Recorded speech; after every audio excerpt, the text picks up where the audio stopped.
customs and all that sounds smart. The next speaker would be a guest, Toastmaster Vincent. Okay.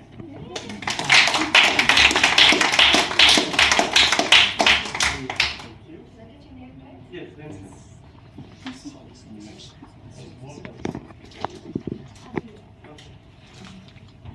Toastmaster Vincent, money or power? Which one do you prefer and why? Money or power? Which one do you prefer and why? Toastmaster Vincent. Thank you, Madam Topics Master. Fellow Toastmasters and guests. They both have the power to be very helpful to you. And the other side of that is they both have the power to be very detrimental to you. It's all in how you use it, just as any tool is all in how you use it. However, if I were to pick one, I would pick money. I don't need power to inflate my ego. I would prefer money for what it can do for me, which, as the previous speaker mentioned, something along the lines of getting you out of situations. And money, along with your intelligence, can get you out of situations. As we look across the world, there is great poverty, and many of us are lucky to live the lives that we have. Oftentimes, it's by just randomness of birth. In my state of Texas, you are very fortunate to be born just north of the Texas-Mexico border. You have much more opportunities available to you in terms of moving up the class ladder, in terms of economic, in terms of money, if you're born in the United States versus in Mexico. And that is the same in many countries around the world.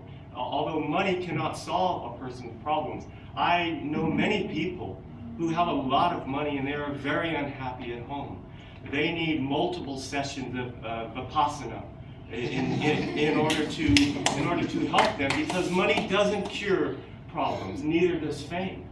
And so it's the thoughtful use of the money, what we do with the money to enrich our lives, to travel, and to do things for our community.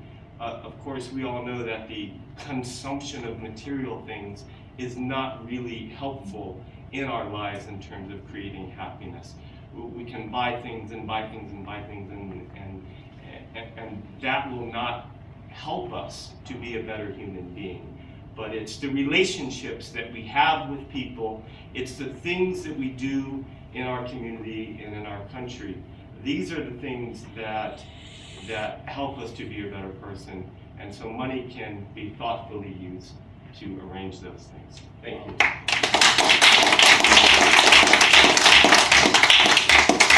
So does anybody want to volunteer to come and speak? Or should I pick? Because I like picking anyway. Yes. One more? Yes? Would you like to come? Sure. Hey.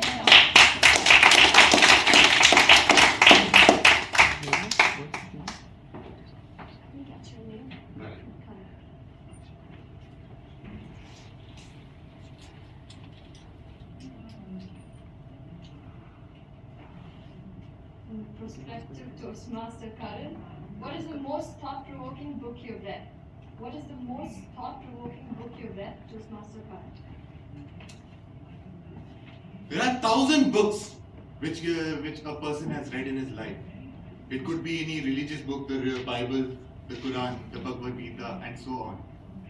There are even novels which even determine a person's life, a person's in the economic process, and every aspect of life. But have you ever, any of you Toastmasters, including the Tabletopic master, have read the book which was provoking to you, which made you get so angry, which made you get so depressed? And even thinking of those books, we even feel like, why did I read those books? Have you? Please be honest. No lying, as Dr. Katran said. No. Well, the most provoking book would be if the person reads about and he finds that exactly it is about him. in my opinion. Now, why is that book such a provoking book? He feels that someone is watching at him. Every time, every day, and at last he writes it in his book and publishes it to the whole public. But at least be positive. At least that the writer didn't know who the person was. That should be the one who's the good. Well, for me, frankly, my provoking book was the book written by an Indian author named Chetan Bhagat. Obviously, you know that. 5 point. Not 2 states, not even 5 point someone. It was not Revolution of 2022. What Young India Wants. It deals everything. It deals about how your society is, how the society behaves, how you know is your mentality, what else do you do for the mentality, what party do you belong to. And at last you feel like, oh God, why did I read this book? What is the point of me knowing this point? And at last you say, oh God, forget about it. That is the provoking point of me reading that book. Now, if you have any of you people seated around here, including Tabletopic Master, has any provoking book you have read, please do inform me. Please. And I will see it to myself that whether I like it or not. And I'm not going to criticize anyone of you. Please. Over.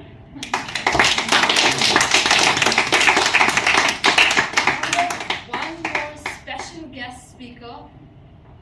She is the youngest over here. I have one question for her. Will you please come over here? Go. No problem.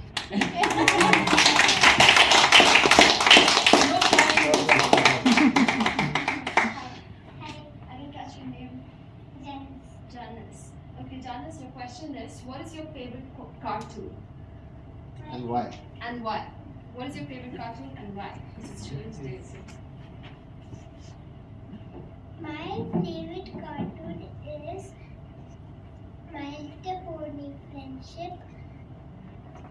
I like that cartoon because that cartoon is very nice. It's nice for girls. I like it. Thank you.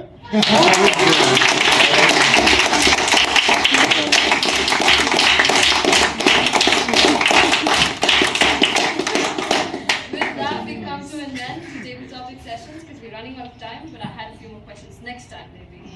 With the chocolates. Yes, I keep that. Everybody will get one or two. Anyway, with that, I would the timer. Can you please tell us the timer? Good afternoon, Toastmaster of the evening, fellow Toastmasters and guests. The time taken by Toastmaster Ganesh was 1 minute 15 seconds. Toastmaster Vincent has taken 2 minutes 30 seconds. And Toastmaster Karan has taken 2 minutes and 49 seconds. So first two are qualified. Please.